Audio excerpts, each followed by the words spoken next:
kapuso, Dabawenyo Pride ang atong mahinabi karon. Nag-champion siya sa Philippine Power Lifting Nationals 2022. Iyahang gipildi ang 15 ka partisipante sa maong dula. Unsa ba kining powerlifting ug paunsa nagsugod ang iyang journey sa maong sports? Kini ang atong sayron karong buntaga. Atong i-welcome mga kapuso si Miss Veronica Te. Mayong buntag, Veronica. Good time. So, lima pa ko na bastog na and still the same every day, cleaning the house. Alright, Veronica, una sa tanan, dili lang ang syudad sa Davao mismo ang imuhang nahatagan og pasidungog, kundili ang kababaihan sab sa dakbayan. Ang usab na hibawan nga nagsugod ka og training sa gym tungod gusto nimo musalmot og beauty pageant. Pwede ba nimo ni ma-share kanamo? Sa una, nag-inom na mag-enroll ko. Sumunod nag-enroll ko way back 2018. Kung ako man, mawala dito akong goal in mind papayat. So, mo itong typical na, di ba nilagihas mga nabigyan ng papayat, to live a healthy life.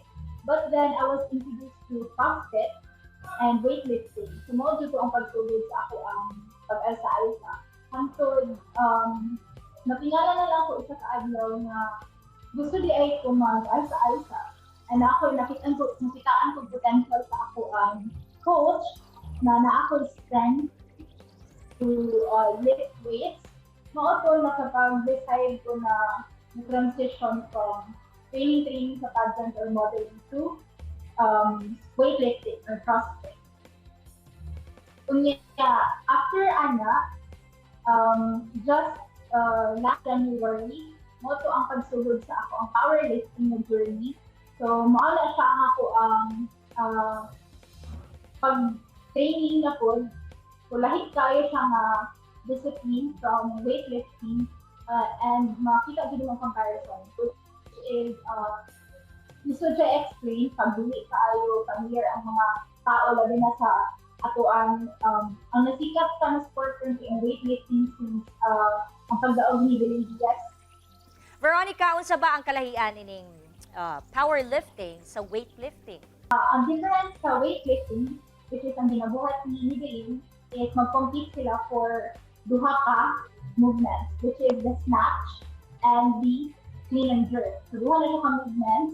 And sa powerlifting, ang buhatan is 3 movements, which is the squat, bench, and deadlift. So, ang total, ang total na maalsa nimo, mao na siya ang imuhang score, and mao na siya ang batayan if ikaw ang madaog sa weight class or di, siya. Parehas kayo sa weightlifting na na-actual weight class, kung sa kanila lang na weight class. And mao na siya ang batayan kung overall, kung pila yung score sa imong category, and also batayan sa pag-formulate kung kinsa ang madaog sa overall. Veronica, unsa ba ang rason nga nung misalmot ka sa powerlifting competition? Ang pagsugod na ko ay dili pa kayo yung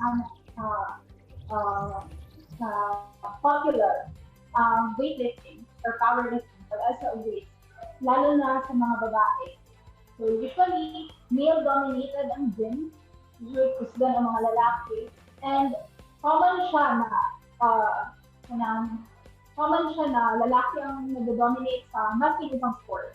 And also, it's another way of proving na women can lift heavy weights too.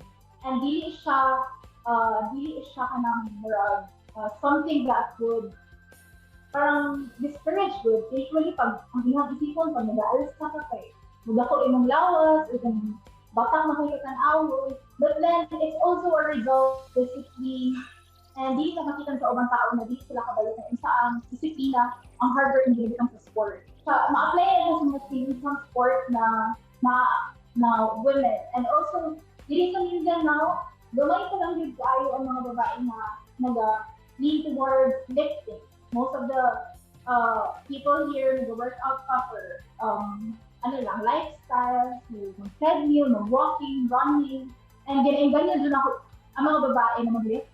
Alright, daghan kayong salamat, Veronica. Mensahe nimo sa atong kababaihan o sa atong mga kapuso nga gusto mo suway ni ining powerlifting and weightlifting. Ako ang maingon sa tanan, especially for the women, na start lang yun. Start maskin hinay ka, start maskin nag-doubt kasi ng sarili if magbuhat ba niyo ka. Kahit isa pa ng motivation, kanya-kanya mo itong motivation ka na. Even if dito mo compete, kahit dito competitive mindset, kahit just wake up and do something to do. Kaya sometimes we really get caught up sa work, sa life, na hindi ka maka-isip na we have a body. And this body is a gift from God. So that's why i-utilize natin ito na magamit siya to the fullest. Gusto ko magpasalamat sa Kilo Culture na family, this is my gym. And also to my coach, Melanie Sacobilo, who pushed me to become a better person when it comes to lifting and also in other aspects. So, and sila doon ang community sa Kilo Culture ang nag-push ako na push them ka, you can do it. And usually the training kay hype good ka nan, kay sila good ang push na mag-do something better ko. And also to my family, who are not really supportive at first, pero karon kay grabe ng support na mahatag nila sa ako and overwhelming na siya. And to also some of the people who discourage me, pasalamatan di ako na sila kasi sila ang naghatag sa ako ang strength to prove to them that no, they're wrong. I can do better. I can do something better for myself. Alright, once again, daghang salamat Veronica sa paggahin sa imuhang oras dinhi sa amuang programa. More power! Kini ang At Home with GMA Regional TV.